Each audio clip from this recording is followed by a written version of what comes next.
correct me if I'm wrong. Magnus means king. Yeah, Magnus, yeah. King. Or he may have been impersonated by a Magnus called Gaumata, Old Persian. Magnus can also mean great one. Right. That's it. Okay, so the next is the third on that list is Darius the First. Okay, Darius the First, again from Wikipedia. Darius the First, Old Persian, 540 to 486 BCE, was the king, or was the third king of the Persian Achaemenid Empire, also called Darius the Great.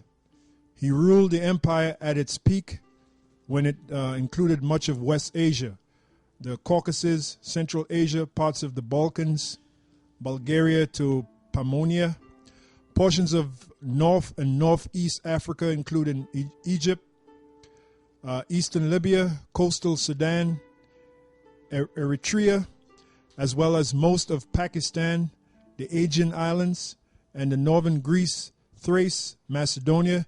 Darius is also mentioned in the biblical canon. Now they mentioned Macedonia, right? Macedonia, that's where Alexander's father came out of. No, he was known as Philip of Macedonia, because that's when them crackers, they had just started to come out of the caves of the Caucasus Mountains. And they had started to just come into power. Because the Most High brought them down to that low caveman state for about 250 years, I believe it was. So it wasn't that long that they were in that caveman state. So when they came out of that caveman state, that's when the Most High gave them intelligence and made them stand back upon their feet as men to rule the world, for the Greek Empire and the Roman Empire. And today, like I said, the Most High has power over everything, man. The Most High made these people pretty much like monkeys, man. And then the Most High gave them that spirit to rise up. That's why they're on top of everything, man. That's why all these fucking women want to be with him, because going back to a goddamn woman, man, you know? Like I was dealing with this one woman that I went to Whole Foods, right?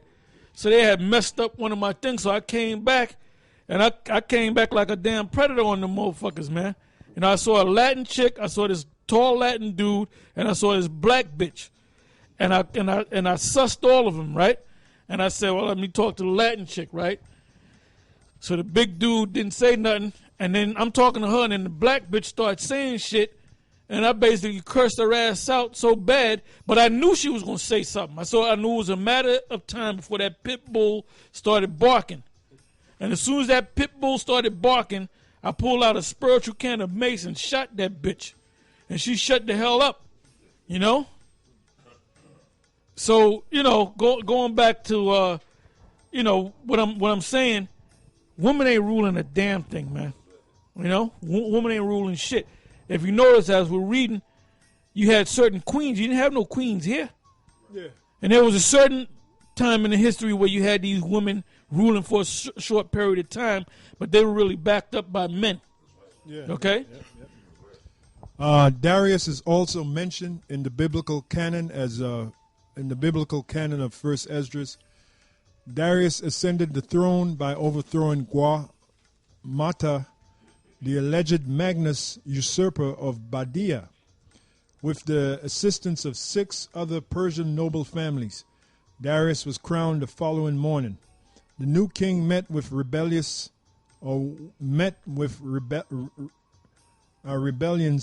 throughout his kingdom and quelled them each time. A major event in Darius's life was his expedition to punish Athens and Eritrea for their aid in the Ionian revolt and subjugate Greece. Darius expanded his empire by conquering Thrace and Macedonia and invading Scythia, home of the Scythians, nomadic tribes who invaded Media and had previously killed Cyrus the Great. Darius organized the empire by dividing it into provinces and placed satraps to govern it. He organized a new uniform monetary system, along with making Aramaic the official language of the empire.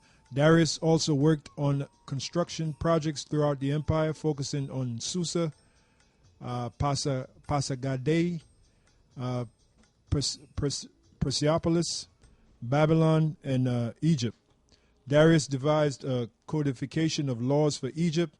He also had the cliff face Behishtan inscription carved. An autobiography of the great modern linguistic significance. Darius also started many massive architectural projects, including magnificent palaces in Persepolis and Susa. Okay, so that's on Darius the first, right? Yeah. Now the fourth king, which was known, I don't know if you read that. Did it say you read that, which was the richest? Read that again. All right, this is back in Daniel 11:2. And it says, and now will I show thee the truth.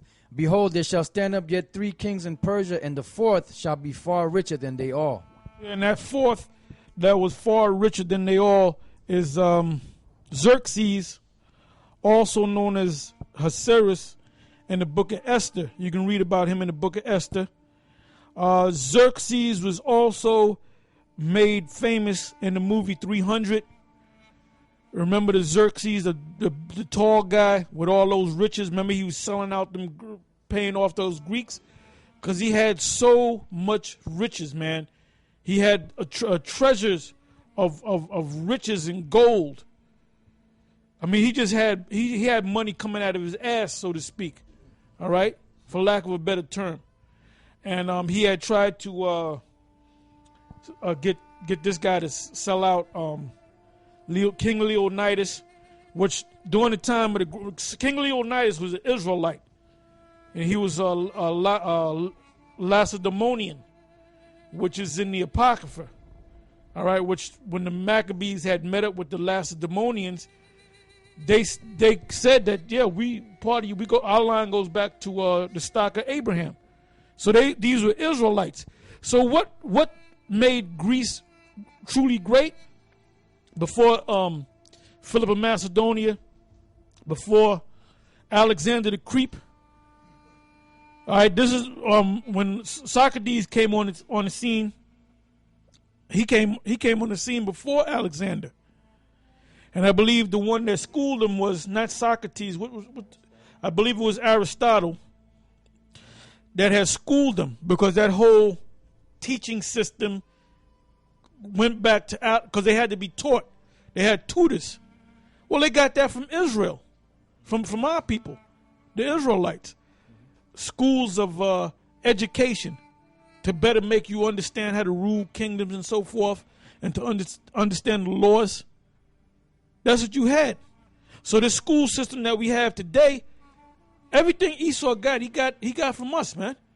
Like this computer, you got these widescreen TVs. You got the HD, high definition. You got these what do you call them? The smartphones and stuff. Where did that come from? Okay, that went back to the Thummim and the Urim, which the Levitical priests had, where the Most High would deal with you from the heavens through a signal, and you would actually see a picture. If a woman says she didn't commit adultery, you go there, the Most High send a signal of her having sex with another dude, committing adultery.